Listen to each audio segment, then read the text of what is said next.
Hola, hoy vamos a profundizar un poquito más en lo que es el rendimiento de una reacción y vamos a realizar un problema muy sencillito en el que calculamos qué rendimiento ha generado dicha reacción.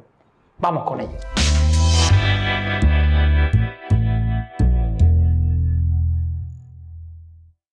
Vale, antes de empezar con el problema que os traigo, vamos a hablar un poquito a qué se debe eso del rendimiento de una reacción.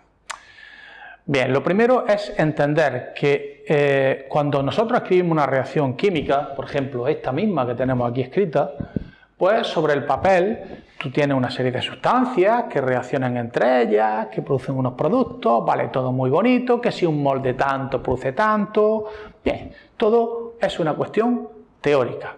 Sobre el papel, efectivamente, las cosas funcionan así, pero luego en la realidad, cuando realizamos la reacción, resulta que nosotros habíamos calculado que se iba a obtener una cantidad de productos y resulta que se obtiene una cantidad diferente, siempre menor. Es decir, tú, por ejemplo, quieres fabricar sal y para producir esa sal mezclas ácido clorhídrico con hidróxido de sodio. Calculas las cantidades que sean necesarias para que añadiendo clorhídrico y hidróxido de sodio se obtengan 100 gramos de sal, pero en el mundo real cuando haces la reacción resulta que no obtienes los 100 gramos, obtienes a lo mejor 87. En este caso particular tendríamos una reacción que estaría dando un rendimiento de un 87%, porque estoy obteniendo el 87% de la cantidad que yo esperaba obtener. ¿Vale? Bien.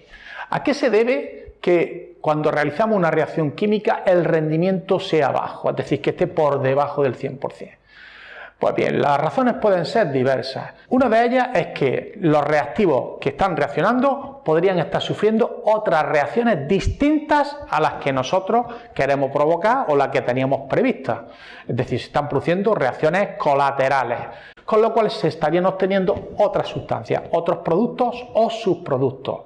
Otra posibilidad es que las sustancias que se producen continúen reaccionando, generando otras sustancias distintas, es decir, se produzcan reacciones consecutivas. También existe la posibilidad de que al realizar la reacción se produzcan pequeñas fugas o incluso que no podamos recoger físicamente todo el producto que se obtiene. Y por último, y creo que el tema más interesante, es porque la reacción no llega a finalizar nunca. Esto es especialmente importante porque es uno de los casos que se estudian en los cursos de química básica y son lo que se llaman situaciones de equilibrio.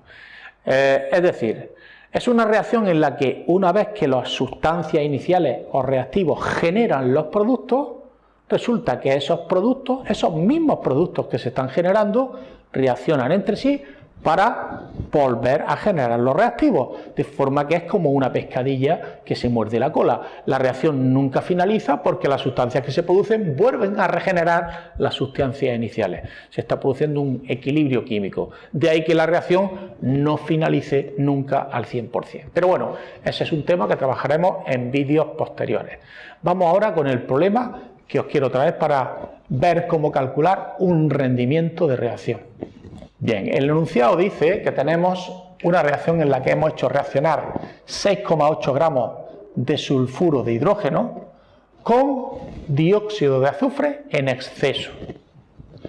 Y se han producido 8,2 gramos de azufre según la ecuación que nos aporta el mismo enunciado, aunque advierte que no está ajustada. La pregunta es que calculemos cuál es el rendimiento de esa reacción. Vale, lo primero que vamos a hacer es ajustar la ecuación química que nos han suministrado. El sulfuro de hidrógeno reacciona con dióxido de azufre para generar azufre y agua. Bien, como vemos, tenemos dos oxígenos aquí y hay solo uno. Eso me hace pensar que posiblemente tendría que poner dos moléculas de agua. Si pongo dos moléculas de agua, eso me fuerza a poner también dos moléculas de sulfuro de hidrógeno para tener los 4 hidrógenos balanceados. Y finalmente, para ajustar los azufres, como tenemos dos átomos de azufre en las moléculas de sulfuro de hidrógeno y uno en el SO2, tendríamos que colocar un 3 delante del azufre. Por tanto, por cada 2 moles de sulfuro de hidrógeno que reaccionen, se van a producir 3 moles de azufre. Una vez que tenemos la ecuación química ajustada, lo que vamos a hacer es captar la información que tenemos en el enunciado. Dice que se hacen reaccionar 6,8 gramos con un exceso de dióxido de azufre. Esto significa que hemos puesto suficiente dióxido de azufre. No nos tenemos que preocupar por esa cantidad. Tenemos suficiente para que reaccionen completamente esos 6,8 gramos, ¿vale? Bien. Y dice la reacción que se han producido 8,2 gramos de azufre sólido. Con esos datos tendremos que calcular cuál es el rendimiento de la reacción. El rendimiento suele expresarse en forma de porcentaje. Bien, ¿cómo se resuelve el problema? Bueno, pues el problema lo tenemos que resolver no echando cuentas con ese 8,2 gramos. Esa es la cantidad real que se ha producido. Yo lo que voy a hacer es calcular cuánta masa tendría que haberse producido, es decir, la masa teórica que tendría que producirse si reaccionan completamente los 6,8 gramos de sulfuro de hidrógeno. Y una vez que tenga qué masa tendría que haberse generado, pues realizamos el cálculo de rendimiento. Entonces, pues al ataque. Masa de azufre sería, arranco desde el reactivo limitante, 6,8 gramos de sulfuro de hidrógeno.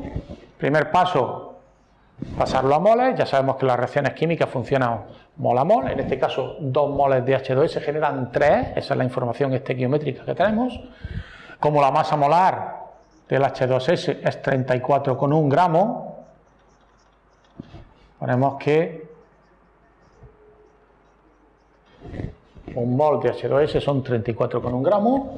De esa manera ya tendríamos transformado a moles esos 6,8 gramos. Y ahora realizamos la transformación estequiométrica, sabiendo que 2 generan 3, usamos factores de conversión. Cada 2 moles de H2S generan 3 moles de azufre.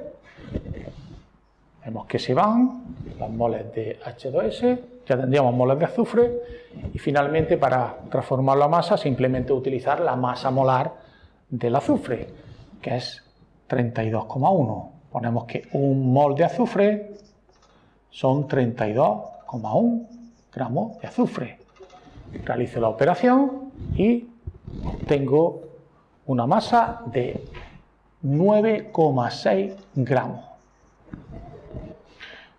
Es decir, si tú haces reaccionar 6,8 gramos de H2S con un exceso de dióxido de azufre, deberían de haberse formado 9,6 gramos. Pero en realidad se han producido solo 8,2 gramos. ¿Cómo calculamos el rendimiento? Facilísimo. El rendimiento de la reacción se obtiene comparando esas dos cantidades. Comparar, tenerlo siempre presente, es una operación matemática que corresponde a dividir. Dividiendo una cantidad entre la otra, obtendré el porcentaje. Hay veces que muchos de mis alumnos no tienen claro, sobre todo en años de secundaria, cuando aún son pequeños, no tienen muy claro quién es el que hay que dividir entre cuál. Yo les digo siempre, hombre, no te va a salir un rendimiento superior al 100%. Es imposible que se produzca más sustancia que la máxima que se puede producir, que sería el 100%. Por tanto, siempre dividiremos el número más pequeño entre el más grande. De todas formas, el algoritmo es que dividimos la cantidad que se produce entre la cantidad teórica que debería de producirse. Es decir, dividimos 8,2 gramos entre 9,6 gramos. Multiplicamos por 100 y así obtendremos el rendimiento expresado porcentualmente, en tanto por ciento. Y el resultado es de un 85,4% de rendimiento. Bien. Ya sabemos cómo calcular, es un ejercicio relativamente sencillo, suele ser al revés, es decir, normalmente los problemas que utilizan rendimiento suele ser una de las partes del enunciado, me dice, sabiendo que el rendimiento es tal. En este caso nosotros lo hemos hecho a la inversa, hemos calculado qué rendimiento tendría la reacción, y en este caso particular, en esta reacción en la que estamos viendo, ese rendimiento se debe a que es una reacción de equilibrio, es decir, que las sustancias que se forman, el azufre y el agua a vapor de agua que se forman, vuelven a reaccionar y generan nuevamente los reactivos. Es una especie de competición en el que los reactivos generan los productos y los productos hacen de reactivos generando otra vez los reactivos iniciales, y se llega a una especie de situación de balanceo en el que la reacción nunca finaliza al 100%. Bien, bueno, pues ya tenemos este problema resuelto, somos un poquito más amigos del rendimiento de la reacción, sabemos cómo calcularlo, y también hemos aprovechado para hacer una pequeña introducción a qué se conoce como equilibrio químico. Bueno, pues nos vemos. Chao.